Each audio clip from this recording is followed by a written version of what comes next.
ನಿಮ್ಮ ಪರ್ಸನ್ ನಿಮ್ಮ ಮೇಲಿರುವಂಥ ಪ್ರೀತಿನ ಯಾವುದೋ ಒಂದು ಡ್ರಮ್ಯಾಟಿಕ್ ವೇಯಲ್ಲಿ ಅವ್ರು ರಿಯಲೈಸ್ ಮಾಡಿಲ್ಲ. ಬಟ್ ಯಾವಾಗ ಅವ್ರ ಫೀಲಿಂಗ್ಸ್ನ ಅವಾಯ್ಡ್ ಮಾಡೋದಕ್ಕೆ ಸ್ಟಾರ್ಟ್ ಮಾಡಿದ್ರು ಅಲ್ವಾ, ಅದಾದರೆ ನಿಮ್ಮ ಮೇಲಿರುವಂಥ ಅಟ್ರಾಕ್ಷನ್ ಅಥವಾ ಅವರಿಗೆ like they try not to feel anything. ನನಗೇನು ಅವ್ರ ಮೇಲೆ ಫೀಲಿಂಗ್ಸ್ ಇಲ್ಲ, ನಾನು ಅಟ್ರಾಕ್ಟ್ ಆಗ್ತಾ ಇದ್ದೀನಿ ಅಷ್ಟೇ ಅನ್ನೋ ಟೈಮಲ್ಲಿ ಅವ್ರಿಗೆ ರಿಯಲೈಸ್ ಆಗಿದೆ. ಅವ್ರ ಮನಸ್ಸನ್ನ ತುಂಬ ಬ್ಲಾಕ್ ಮಾಡ್ಕೊಳ್ತಾ ಇದ್ರು. ಲೈಕ್ ನಾನು ಕೇರ್ ಮಾಡಲ್ಲ, ನಾನು ಅವ್ರು ಇಲ್ದಲೇ ಇದ್ದರೂ ಕೂಡ ನಾನು ಚೆನ್ನಾಗಿರ್ತೀನಿ ಅನ್ನೋದು ಇವರ ಮೈಂಡಲ್ಲಿ ಯಾವಾಗ ಬರ್ತಾಯಿತ್ತು.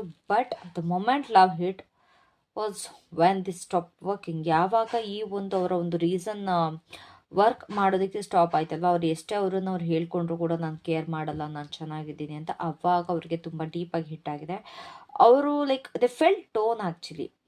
ಒಂದು ಪಾರ್ಟಲ್ಲಿ ಅವ್ರಿಗೆ ನಿಮಗೆ ಬೇಕು ಅಂತ ಅನ್ನಿಸ್ತಿತ್ತು, ಬಟ್ ಇನ್ನೊಂದು ಪಾರ್ಟಲ್ಲಿ ಅವ್ರಿಗೆ ಒಂದು ಎಮೋಷ್ನಲ್ ಪೇಯ್ನಿಂದ ಸಿಕ್ಕಾಬಟ್ಟೆ ಹರ್ಟ್ ಕೂಡ ಆಗ್ತಿತ್ತು ಆ್ಯಂಡ್ ಭಯ ಕೂಡ ಆಗ್ತಿತ್ತು. ಆ್ಯಂಡ್ ಅವರಲ್ಲಿ ಒಂದು ಇನ್ನರ್ ಕಾನ್ಫ್ಲಿಕ್ಟ್ ಕೂಡ ಆಗ್ತಿತ್ತು.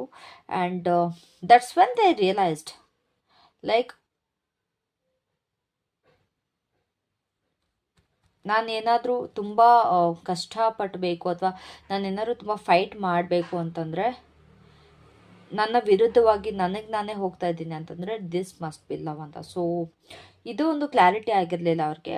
But I guess it was a emotional surrender beginning. ಅವರ ಒಂದು ಎಮೋಷನ್ಸ್ನ ಸರೆಂಡರ್ ಮಾಡುವಂಥ ಒಂದು ಸ್ಟಾರ್ಟ್ ಆಗಿತ್ತು.